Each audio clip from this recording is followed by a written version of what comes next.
Hey everyone, Gary here from Echidna Sewing, and today we're going to be taking a look at how you can very easily embroider socks on the Halo-100 12 needle embroidery machine.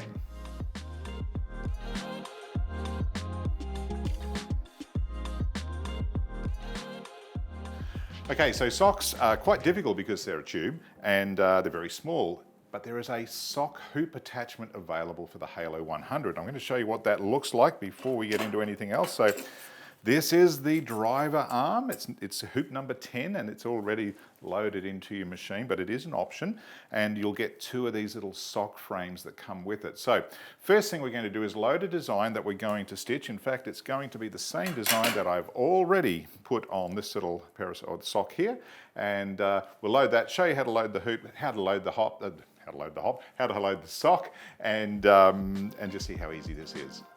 I've already got my USB in and I've got that design loaded on the USB, and we'll just go into our selection, our design selection option. We'll go to our USB.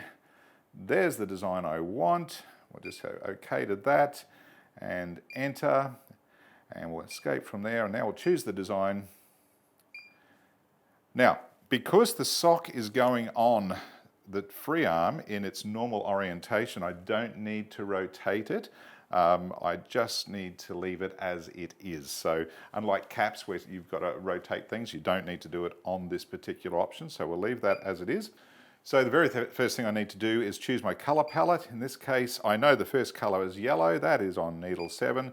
And the next color is blue, I think, which I've got way around there on needle 10. There it is, 10. And then we had red. Red is on my needle 4. And then we had pink, which was, I think it was that light pink on needle 5. So that's it. I've now set my design. Click that button there. So my design's loaded up, and we will now need to go and choose the correct hoop. So simply go to your hoop selection tool, and we're going to find the page where my sock frame is. There it is, number 10. It's one of the genuine Halo hoops. Click OK and tick to that, and now it will move the frame mechanism to be in the correct position for your sock frames. There it is, all loaded. The design clearly will fit within the area. It's only a small area, as you could imagine, on a sock. Next thing we need to do is let's show you how to hoop the sock. So as you can imagine, socks are quite fiddly because they're quite a small tube, and when you're taking the sock frame and trying to get it into that tube with your stabilizer and everything attached, on a flat surface, yeah, it's a little challenging. You can do it, but it's challenging. I do strongly recommend, if you've got the Echidna hooping station or a similar type of product to this, this will make everything a whole lot easier. The small side of the small Echidna hooping station will be a godsend, I can tell you. So let's have a look at how we actually do this. I'm going to just move these magnets out the way first, and take one of the sock hoops, and I'm going to take the part that sits underneath or in the actual sock. I'm going to position that about there. Now, of course, these are a non-slip surface, so that sort of holds pretty well. And then I'm going to use just a layer of see-through cutaway, because we don't want it too bulky under there, but you do need a cutaway when you're doing socks because they are a knit fabric and you need to have some stability. I'm going to use a couple of my magnets that come with the hooping stations just to hold that stabilizer in place up there, and one right down the bottom. Now, I've already marked the point right here where I want the center of my design, and all I need to do now is take that and slip the tube over the free arm, or the part of the hooping station, with my center point pretty much in the center and everything kind of squared up, nice and easy. Now, I'm also going to use a topping, and I'm just using a piece of heat away here, sufficiently big enough to cover it, and that'll stop the stitches from actually burying themselves into the knit fabric of the sock. Whoops. And we'll just take our clamp. Now, the part that clamps to the actual frame mechanism needs to be at the opening of the sock, so that obviously needs to go down, and all you need to do now is just ever so gently push that in till it's in place. And there we go. That's kind of good. Make sure your magnet's not stopping you. That one's not in the way. And my dot is pretty much in the center, so I know I'm pretty good there. Take that magnet away. Then I'm just going to just gently pick this up slide it away, and I will make sure I get my magnets out that are left in the sock. So I'll just grab those out. There's one, and the other one was just over here. And there it is. So both magnets are out, and you can see that our sock is beautifully hooped. The tube is easy to get over the free arm. And let's go now put it on the machine and stitch it out. So our sock is hooped, and before I actually load anything to the machine, I'm just going to show you quickly how this actually clips onto the driver. You've got two little, I'll just hold that there, two little markers or contact points there, and it just simply slips in and locks into place like that. So it's really, really, really simple. It's just easier to put the arm on or the driver on first and then attach the hooped sock. So in order to do that, this clips onto your holding arms the same as any other hoop. There's really no complication to it all. So you just slide that on like a normal hoop, make sure it's in position and locked in.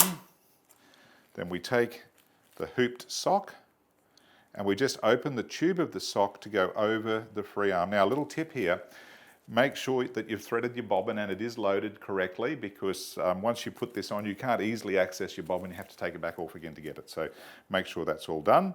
And then just slide the tube of the sock over the free arm and clip the sock into position, which it is now. It's firmly locked and loaded.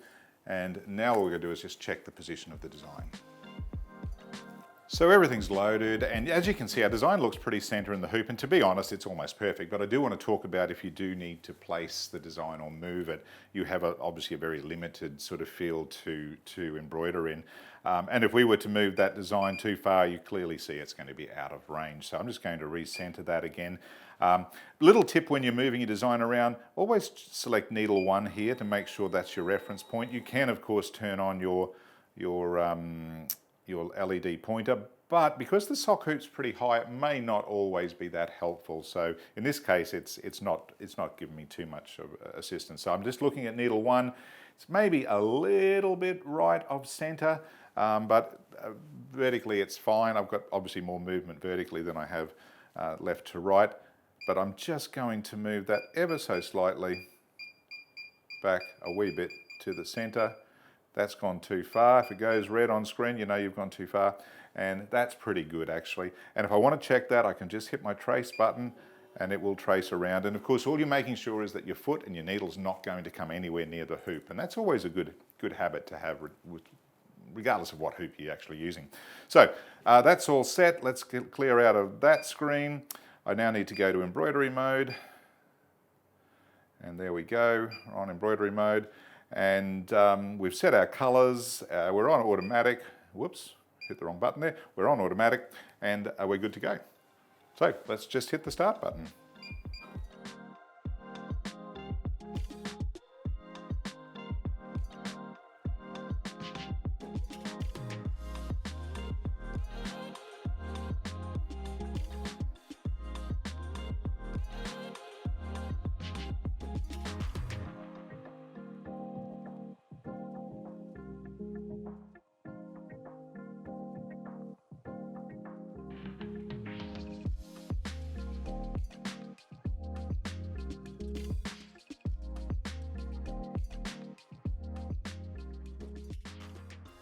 So there we go, that's finished. Now just reverse process to take it off, just simply slide it out. There's our little design, and we can now take that hoop apart. But before I do, I want to show you something. Sometimes, I mean, doing what I just did is all well and good for a sock that's got a tube that is big enough and accommodating enough to go over the free arm, which this sock was. Sometimes you'll have socks that are a bit tight and they really don't move over the free arm very well. And the way these hoops are designed is you can actually fold the sock back, because I'll try and get this under the camera. The camera girl's going to help me out here. And you can fold the sock back. The hoops are designed to actually facilitate that. And I think you just stretch them into position. And they sit in the ridge. And so you can see I have no obstruction on the top. and now I have no obstruction on the bottom, and I could just simply slide that on and embroider it the same way. So that is really, really helpful when you've got a sock that's quite small and tight. But if it's big enough, you really don't need to. Just put it over the free arm, it will work fine. So now that we've finished that sock, let's just take it apart. So we'll just take the, hopefully we'll get that in camera, take that off, sock comes out, and tear away your topping. In this case I used a heat away. There's my little design, kind of cute. And obviously we'd just turn this out and cut away our stabilizer on the back because we don't need all that bulk. But that's it. That's my pair of socks. I can't wait to wear them. So it is an optional hoop available for the Halo-100. They're available on our website, and just adds another dimension for your embroidery, and anything tubular that you can mount in that hoop, you'll be able to embroider. Hope you found this video quite useful, and happy sewing and embroidering. Cheers.